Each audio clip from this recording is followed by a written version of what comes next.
SBT, a cara do Brasil.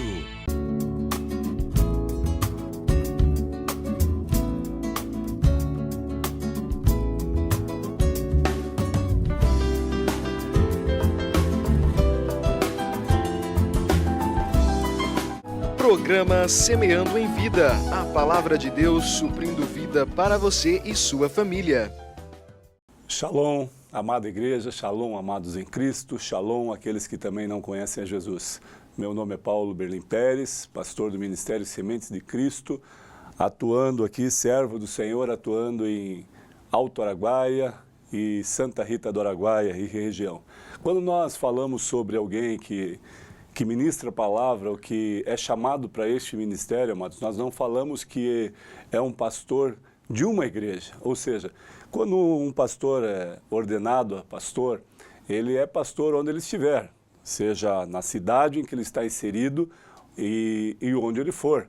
Eu não posso caracterizar um homem de Deus ou uma mulher de Deus, um jovem de Deus, que prega somente na sua igreja, ou que prega somente no local em que ele mora. Então, nós descaracterizamos isso, por quê? Porque quando você vai para uma outra cidade, seja em viagem ou de férias, ou está na faculdade, ou está visitando algum parente em outra cidade, ou até mesmo em outro país, você continua sendo uma pessoa chamada para algo que Deus determinou que você fizesse. Então, um pastor, um líder espiritual, ele é um líder, um pastor, aonde ele estiver, né? Na cidade que ele for, no campo, nas praças, no banco, porque ele não pode ser um religioso ou um cristão somente dentro da igreja. Por que eu falo religioso e cristão? É igual? É diferente? Claro que é diferente.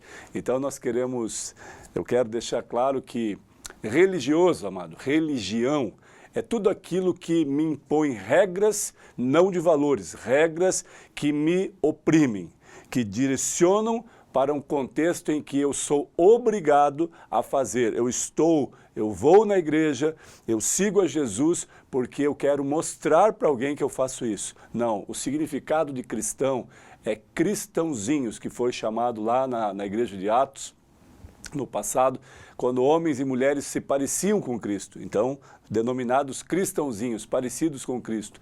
E todo aquele que é cristão, ele esquece a religiosidade, a religião, porque Deus não é religião, Deus é soberano sobre céus e terra, o reino dele é inabalável, o reino dele é perfeito, o reino de Deus é íntegro e inabalável. Então, nós precisamos entender esse conceito. O religioso é aquele que vai na igreja por obrigação. Ele vai porque um dia ele ouviu falar que ele tem que ir buscar a Deus, sem sequer saber o que está fazendo. Então, nós precisamos ter esse entendimento e discernimento. É um prazer compartilhar da palavra poderosa de Deus. Eu quero, nesta noite, falarmos um pouquinho sobre o Evangelho de Lucas, no capítulo 15, que fala algo tremendo, quando Jesus recebe os pecadores, ou aqueles que são excluídos de uma sociedade, excluídos, apartados de pessoas, simplesmente porque eles são pecadores ou porque eles estão inseridos no pecado nesse momento, ou no contexto dessa passagem. Olha o que diz o texto no capítulo 15. Nós vamos ler alguns versículos. Aproximaram-se de Jesus todos os publicanos e pecadores para ouvir. Ou seja, haviam muitas pessoas perto de Jesus. Versículo 2. E murmuravam os fariseus e os escribas, dizendo: Este recebe pecadores e come com eles. Versículo 3 em diante, onde Jesus profere, através de uma parábola, a resposta a eles, ao pensamento dos escribas. Olha o que diz o texto. Então lhes propôs Jesus esta parábola. Qual dentre vós é o homem que, possuindo 100 ovelhas e perdendo uma delas, não deixa no deserto as 99 e vai à busca da que se perdeu até encontrá-la? Achando-a, põe-na sobre os ombros, cheio de júbilo. E indo para casa, reúne os amigos e vizinhos, dizendo-lhes: Alegrai-vos comigo, porque já achei a ovelha que tinha se perdido. Digo-vos que, Assim haverá maior júbilo no céu por um pecador que se arrepende, do que por 99 justos que não necessitam de arrependimento. Glória a Deus, que palavra poderosa. O Senhor Jesus sempre utilizava parábolas, né? Falava por meio de parábolas, para que o bom entendedor, ou aquele que discerne, aquele que sabe o que é o reino de Deus, aquele que sabia quem era Jesus, poderia discernir isso. Às vezes alguns ficavam confusos, até os discípulos ficavam e perguntavam novamente para Jesus: mas Senhor, o que o Senhor quis dizer com isso? O que o Senhor falou? E ele faz uma réplica, né, da parábola, para que houvesse um entendimento perfeito. Aqui o texto é claro quando diz, no início, versículo 1 e 2, quando aproximaram-se de Jesus todos os publicanos e pecadores para ouvi-lo. Ou seja, todos nós necessitamos da presença de Jesus, amados. Seja uma pessoa justa, seja uma pessoa correta na sociedade, seja um trabalhador, seja um pai de família, ou até mesmo aqueles que infringem a lei, aqueles que andam desregrados, aqueles que fazem coisas erradas e permanecem no pecado. Todos nós precisamos de Deus. Todos nós precisamos do poder de Deus na nossa vida, se aperfeiçoando na nossa fraqueza, porque somos fracos sem Ele. Jesus disse que sem mim nada podeis fazer. E algumas pessoas interpretam: mas como não posso? Eu posso trabalhar, eu posso caminhar, eu posso fazer tantas coisas, eu posso me casar, eu posso passear.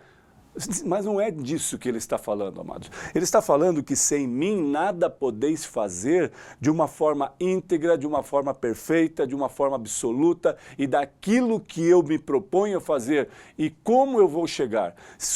Você pode chegar a um cargo empresarial bem-sucedido, a um cargo hierárquico bom? Pode. Agora tem meios e subterfúgios para isso. E em alguns lugares os meios e subterfúgios são através de opressão a pessoas, machucando e ferindo pessoas e passando por cima de tudo e de todos para conquistar aquilo, se corrompendo, enfim, fazendo o que for necessário para chegar àquilo que ele se propôs. Mas alguns não. Alguns se propõem a chegar, levam um tempo maior, porque é um aperfeiçoamento, mas eles seguem uma linha correta. Eles vão estudando, eles vão buscando, eles almejam um cargo lá em cima, lá na frente, mas eles cumprem estágios, patamares para que sejam fortalecidos. E alguns não. Alguns são colocados em cargo de liderança ainda muito novos, ou seja, ele não foi aperfeiçoado, ele não tem maturidade para assumir esse cargo. Por isso, muitas coisas acontecem errado. E daí ele começa a fazer coisas erradas. Então o texto diz que todos nós precisamos. Aqui, no texto refere-se que os pecadores estavam para ouvir a voz. Aí teve um detalhe: murmuravam os fariseus e os escribas, dizendo: este recebe pecadores e come com eles. Mas qual era a finalidade de Jesus, amado? Qual era o prazer de Jesus? O prazer de Jesus era estar com todos, sejam pobres, sejam ricos, mas o prazer é que eles entregassem a sua vida a Ele e pudessem conhecer esse evangelho genuíno da paz, o amor de Deus que nos constrange, a paz de Deus que excede todo entendimento, este amor tremendo que nos faz viver com intensidade. Porque, amados, uma pessoa sem Jesus, ela tem medo de tudo, ela foge de todos, ela pode até ser uma pessoa muito inteligente, mas ela oprime pessoas, ela faz mal para pessoas, ela não consegue discernir as coisas do reino de Deus. Por quê? Porque, amados, o reino de Deus é tomado por esforço, quando Jesus nos fala isso, de uma forma, porque ele é espiritual, nós não podemos ver, nós não temos como vivenciar o reino de Deus visualmente. Agora, eu posso estar inserido no reino de Deus e viver o reino de Deus, entendendo que o reino de Deus espiritual está dentro de nós e faz morada e faz com que isso extravase para fora. E no entendimento pela fé, eu consisto em caminhar, eu consisto em determinar que este reino inabalável faz parte da minha vida, da minha história de vida. E agora, quando Jesus ouve isso, mesmo em murmuração, não estava numa voz audível, Jesus conseguia interpretar tudo o que eles estavam pensando, amados. E agora ele vem com uma parábola, uma resposta de esperança e uma resposta de ordenança, determinança, por que ele estava fazendo isso. Então, lhe propôs Jesus uma parábola. Qual dentre vós, que é um homem que tem 100 ovelhas e de repente uma se perde, e das 99 não deixa no deserto e vai em busca daquela que estava perdida? Ponha no ombro e se regozija, se alegra. Sabe o que ele está falando, amados? Quando Jesus não está se referindo aqui, tem entendimento de uma ovelha desgarrada ou perdida dentro da igreja, ou seja, nós temos um grupo de pessoas que caminham num ministério e de repente uma se afasta, uma ovelha que pode não ser uma ovelha perdida e sim uma ovelha rebelde, uma ovelha que se levanta contra o ministério, que se levanta contra o pastor, que se levanta contra todos, que difama o ministério, difama a liderança, os membros da igreja, os irmãos em Cristo, porque atribuído a ele está uma condenação que ele mesmo fez, que ele mesmo se propôs a viver, porque em Jesus não há condenação, em Jesus não há opressão, em Jesus não há guerra entre eu e uma pessoa. Por quê?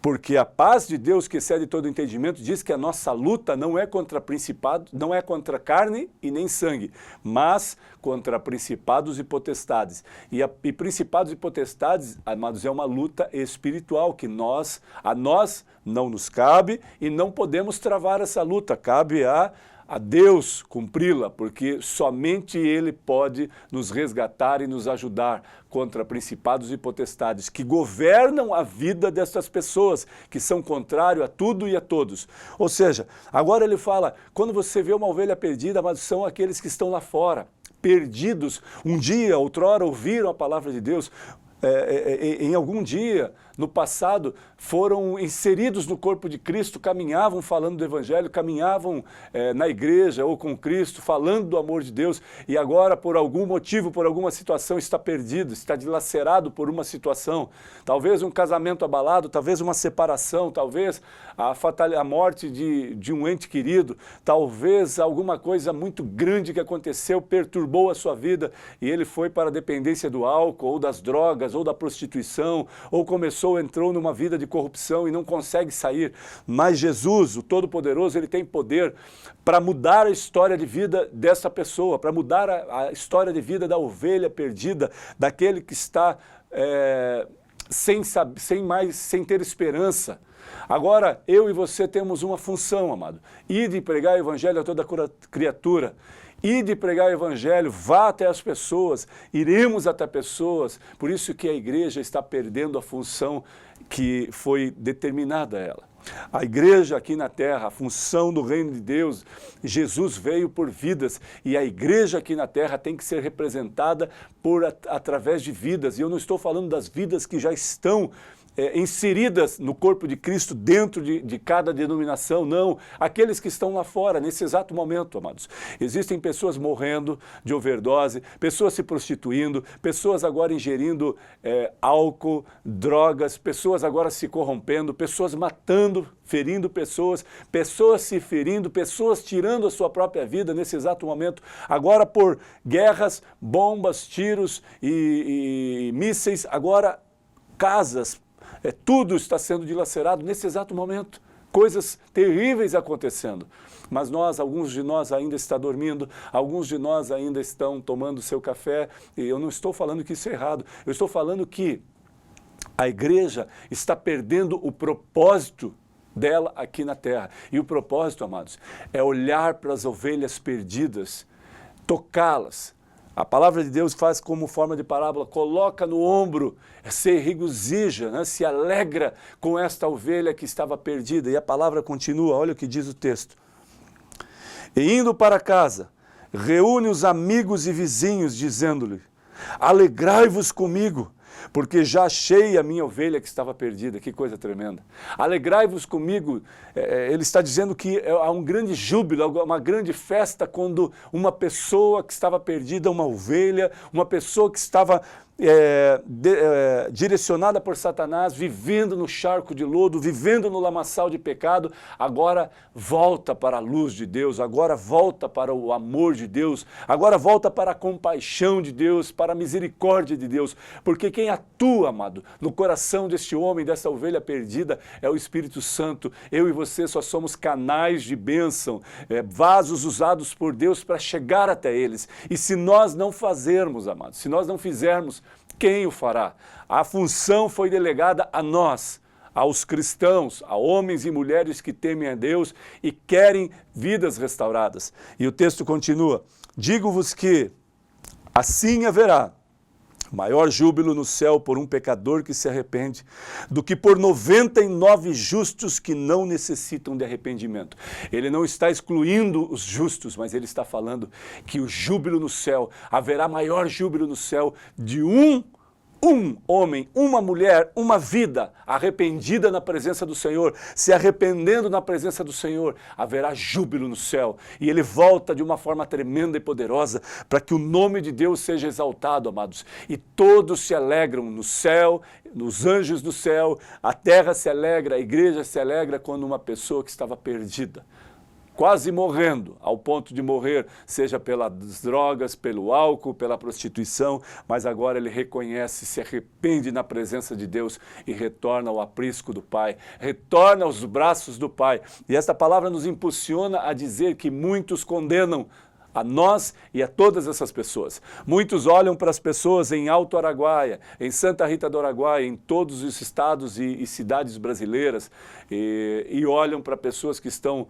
talvez lá na Cracolândia, talvez perdidos pelo álcool, andarilhos que andam bebendo, que andam usando drogas, e olham, a igreja começa a olhar com essas pessoas e se acostumar com isso e achar que isso é uma evidência clara do que eles decidiram. Sim, amados, eles erraram. Eles tomaram uma posição de um dia usar drogas, de um dia ingerir álcool, de um dia sair das suas casas como um andarilho, como uma pessoa que não tem rumo, que não tem uma diretriz. Amados, mas quem de nós não erra? Aqui Jesus está ensinando, amados, que nós tenhamos compaixão, que o amor de Deus excede todo entendimento, que a paz de Deus que excede todo entendimento, o amor de Deus que nos constrange, é suficiente e capaz de mudar a história da vida de um homem, de transformar um homem que está vivendo de uma forma decadente em um homem de valor, um homem de honra. Por quê? Porque só Ele pode fazer isso, amado. E Ele nos impulsiona a lembrar disso e fazer também, porque nós não podemos só receber a palavra, nós precisamos exercê-la.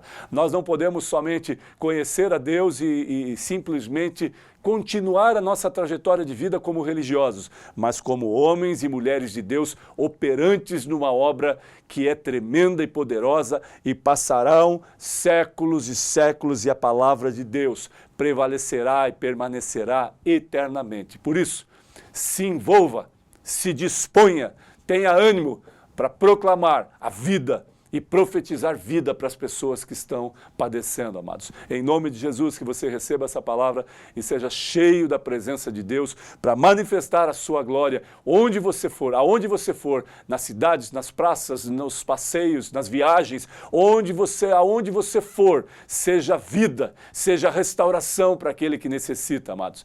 Em nome de Jesus. Amém.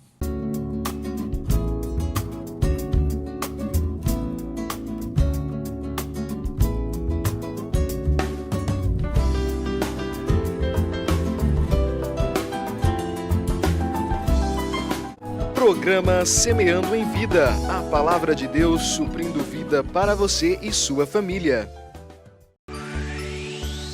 SBT, a cara do Brasil.